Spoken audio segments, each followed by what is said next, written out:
Hi, and welcome to Journey Forward with Jory Rose, where you will gain insights, tools, and inspiration to get unstuck and live your best life. Jory is a licensed marriage and family therapist with a passion for helping people cultivate awareness and authenticity so they can show up fully in all aspects of their life. And now, here's Jory. Hey everyone, welcome back to this week's episode of Journey Forward with Jory Rose. I'm Jory, and I'm so happy that you've tuned in today. And if you've been listening, you know that from the beginning of October through the end of December 2020, I am doing each episode of the podcast to be like little mini masterclasses in cultivating and integrating a mindfulness practice into your life.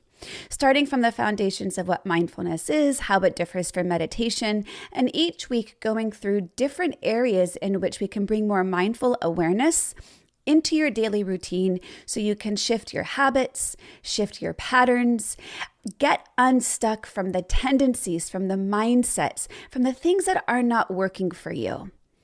And last week we talked about emotions, and this week I'm going to continue to talk about emotions a little bit more. This is something that I know for me personally has been really top of mind, something that keeps coming up. The more we get into 2020, the more stressors we have. And it's not necessarily about the stressors that are arising. It's how are we responding to those stressors? And this is where the mindfulness practice really is beneficial. Because if we are not aware, then we get really, really stuck. And when I've always used this phrasing that I want to help you get unstuck. And for some people, that's been a little unclear. What are we wanting to get unstuck from? Well, like I said, we have these habits, these mindsets, these patterns. But the other thing that we get stuck in, and this is based on a great new book written by twin sisters, Emily and Amelia Nagoski, on the idea of burnout. And what they talk about in this book is how we get stuck in our emotions. And it makes so much sense because what is explained is that emotions are actually a cycle. And for us to be able to process through the entire emotion, we've got to get through the entire cycle. But what ends up happening? Well, just like we talked about in last week's episode, we have an emotion. Usually the ones that are difficult are the ones that we don't want to face or deal with. So what's your typical pattern? What's your typical habit when it comes to difficult emotions? Well, perhaps from what you've been socialized, perhaps what you saw in growing up in either your family or the community around you, or what was enforced as far as parenting. You know, even back to the day when parenting mindsets and beliefs where kids should be seen, not heard. You know, don't cry, I'll give you a real reason to cry. It's only more recently that emotions are given the space that we need to really honor them. Emotions are real. In fact, there's a great quote. I don't know what the exact who originated it, or maybe it's just more of a philosophy. But I think we as human beings like to think of ourselves as rational, thinking beings that sometimes feel. But really, the more research that's coming out into understanding not only emotions, but understanding mindfulness, understanding meditation, understanding the stress response, I think the more accurate description is we are inherently emotional beings who sometimes think. So how might that mindset shift impact you and your ability to manage your own emotional responses, to manage your own emotional life, to be able to relate to yourself when you're actually stuck in a difficult emotion? Now, part of it is we haven't been role modeled what to do. And this is where I think the tools of mindfulness and meditation are so valuable. And last week I went over a big chunk of what we can do when we don't feel okay. The mindfulness practice would say things like, accept where you're at, don't fight it. The more resistance you have, the bigger it's going to become. Have non-attachment to an outcome. Don't make the assumption that we should always be in a good mood, but rather we should have greater equanimity. Equanimity is that ability to not judge things as good or bad, positive or negative. Equanimity is the ability to have an evenness of mind, to have full radical acceptance of what is. And we know, both from time tested of these tools being around for thousands of years, and we know from Western science backing it up, that when we practice those things, it does work. And I think it's a phenomenal starting point. And yet sometimes we need some more tangible tools. Sometimes breathing and accepting and observing and creating space and having compassion and turning towards loving kindness and gratitude can be enough. But when it's not enough and you're still feeling stuck in that emotion and you just can't shake it and you feel like it's just taking over and you're not able to complete the cycle of the emotion, what do you do next?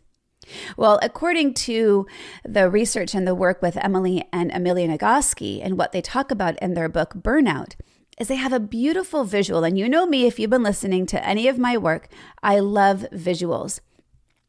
I think they're such valuable tools for understanding our processes. And they describe emotions and the emotion cycle as being like a tunnel. We have to go through the entire tunnel to get to the other side.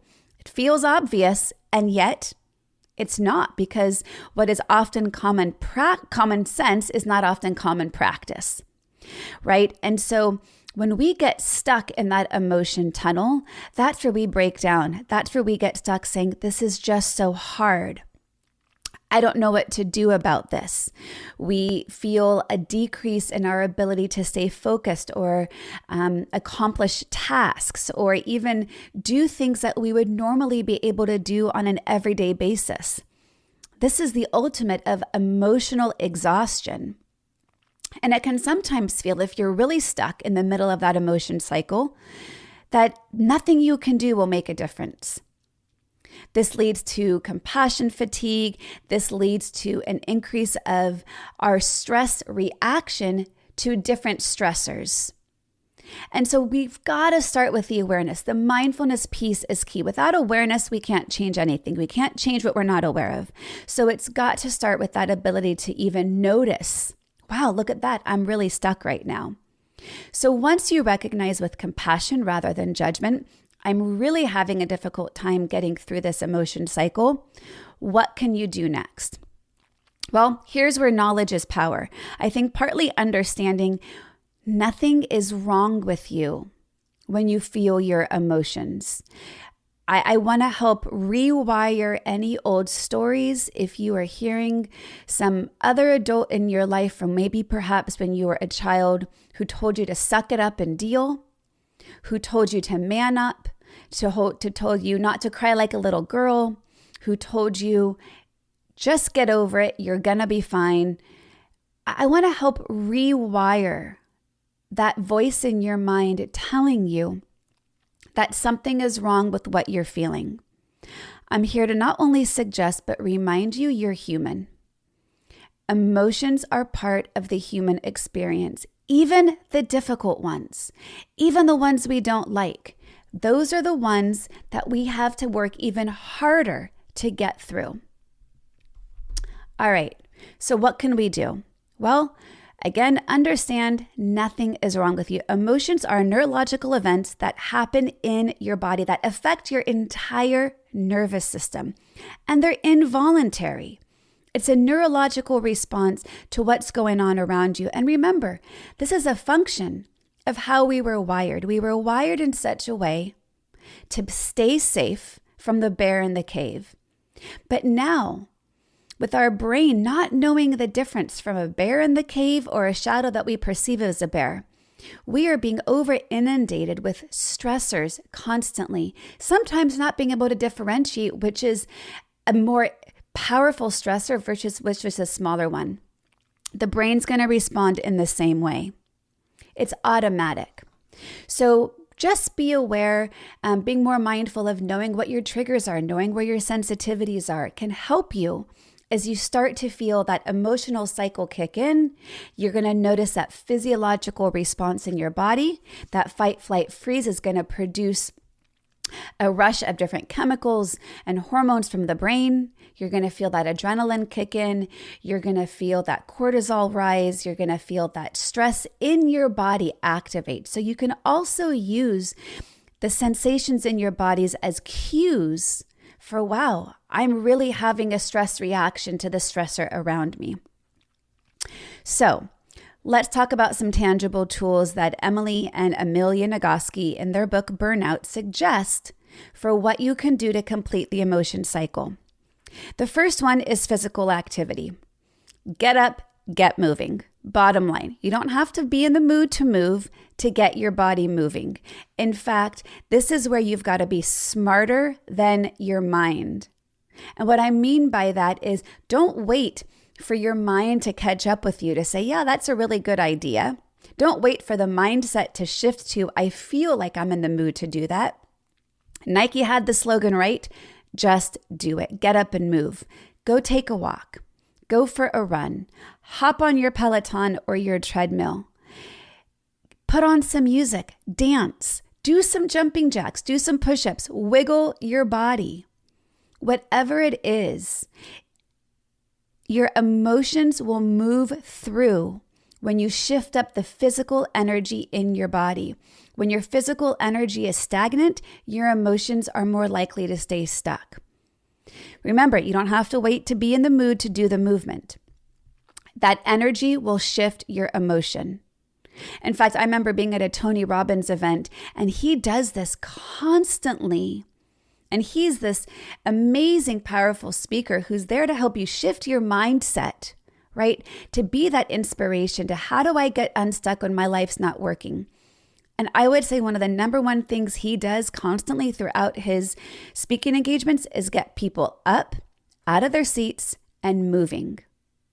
It will change things. So you don't have to be in the mood to do it, but I do recommend that you get up and move. The second one, which is the one that I think I probably talk about the most, as you would probably guess, is to breathe. I hear from a lot of especially kids and teenagers when they're really stuck and I guide them to breathe, the immediate thought is that's not going to make a difference. Well, we're going to have a whole episode on mindset coming up, so I won't go into it too much right now. And while the mindset is powerful in impacting our outcomes and also our physiological responses, understand that when you breathe, your body is activating that rest and digest part of your brain. That when you take a deep breath, your diaphragm expands. It's going to activate your vagus nerve in the back of your back, traveling up your spine, touching down on your brainstem, activating the parasympathetic nervous system, which is the part of your brain that says, oh, okay, we're no longer in a threat. I can relax. I can calm down. I feel safe. You don't have to focus on anything other than inhale and exhale. In fact, I always suggest to say the words breathing in, breathing out, or counting your inhalations and exhalations, as that's going to be a tool for your mind not to continue to feed more thoughts to the stressor or to the emotion. The key is to focus on the sensation of breathing in, breathing out. Focus a little bit extra long on, if you can, on the exhale. That longer exhale is going to really engage that parasympathetic nervous system to help you down-regulate your nervous system. And your breath is often an indicator of your emotional state. If you're having short, shallow breaths, you're likely stressed and anxious. Sometimes even notice if you're holding your breath unconsciously. Oftentimes when you're holding your breath, it's easy to get stuck in thought and stuck in rumination. So be really mindful, consciously breathing in, breathing out. It's going to help you get through that tunnel of your emotions to complete the cycle to get you unstuck. All right, number 3, tangible tool, positive social interaction. Seek out someone who makes you feel safe. I know in times of COVID, this can be a little extra challenging. So do what you can, whether it's a Zoom call, a FaceTime. If you have people physically around you, seek out social connection. Seek out a social interaction that is positive. If it's someone that you're not going to get those positive vibes from, you're likely to stay stuck in the difficult emotion that you're stuck in. Number 4, And this one is a really fun one. Sometimes hard to do when you're feeling stuck, but remember, these are tools to get you unstuck. And number 4 is laughter. And it can't be that forced fake laughter where you're not even able to muster up a chuckle, but do what you can to invite authentic belly laughter in. And actually, the research even shows you can reminisce about a time in which you were laughing, and it can activate the same positive hormonal response in the brain to help down-regulate that nervous system, to help quiet down that sympathetic reaction of the fight, flight, freeze, to get your brain to remind you that you're safe and calm. In fact, just last night, my daughters pulled up a video from almost 4 years ago of my fiance making us laugh. He didn't even know at the time that they were recording him. I can't tell you how often they pull up these videos just to be able to laugh. It will shift out the negative mood, the negative emotion, get them unstuck. And before you know it, we are all cracking up almost as hard as we were on that initial night. Reminiscing about laughter works. Put on, sometimes I've even sent videos of laughing babies to my clients. Seeing a video of a laughing baby makes it really hard to stay stuck in a negative emotion. So laughter is key. All right, number 5 is affection. And what I love about this is there's actually research that says a 20-second hug can actually help shift our chemistry in our brain. It makes us feel safe. We get an oxytocin dump. It'll decrease the blood pressure. It'll increase our mood. It makes us feel warm and connected. And it's hugging for at least 20 seconds in which you can stand firmly, wrapping your arms around someone you care about. And the idea is to hug until you feel relaxed in the body. You can even breathe together during that hug. Somebody else who can take some slow, deep breaths in your presence can help you tune into that same breathing cycle. So I love this. This is especially great for kids who may be having a hard time stopping an overwhelming emotion or a tantrum. So just holding them, allowing their chemistry to relax. All right, number 6, crying. I have been holding a lot in, not even consciously. I think part of the work that I do is that I'm holding space for so many people's emotions, and I'm so aware and conscious to be able to hold this space with compassion. But I'll be honest, 25 clients a week, 2 teenage daughters, a fiance, a family, I'm holding a lot of people's emotion. There are times I forget to truly honor my own. And I'm not forgetting because I'm feeling it. I'm allowing, I'm noticing it's there. I'm giving it space to exist. But you know what? The other night, I just needed to cry. And it was this huge release. And what the research says around crying is to not focus while you're crying on the thoughts around the cause of why you're crying or upset. We don't want to feed the brain more thoughts. We want to actually tune into the sensation of what it feels like to cry, feeling the tears, feeling the warmth on your face. Turning towards that physical experience of crying will help you release the stress from whatever the stressors were. Remember, there's and we can talk more about this in the mindset episode, but there's a difference between the stress that's causing your emotion, what actually is happening, versus the stress you feel in reaction to those stressors. And so you're crying, not feeding the story. That's going to make it harder to get unstuck, but just tuning into that physical sensation of the tears. It will help. And number 7 on this list is creative expression. Whatever way you can inspire creativity, whether it's through art, through dance, through play, through spoken word, through written word, through something physical and tangible, whether it's different movement in your body. Get out some creativity. Doesn't have to be Picasso, doesn't have to be Martha Graham. We're not looking for perfection. We're looking to inspire creativity. All 7 of these things, research shows, is going to help you get unstuck from an emotion in which you haven't completed through that cycle. I know these things are easier said than done, but I think in order to be able to do these tangible steps, we've got to have the mindfulness practice first. We've got to have the awareness to even understand that we're stuck. We got to have the awareness that it's not our fault for feeling what we're feeling.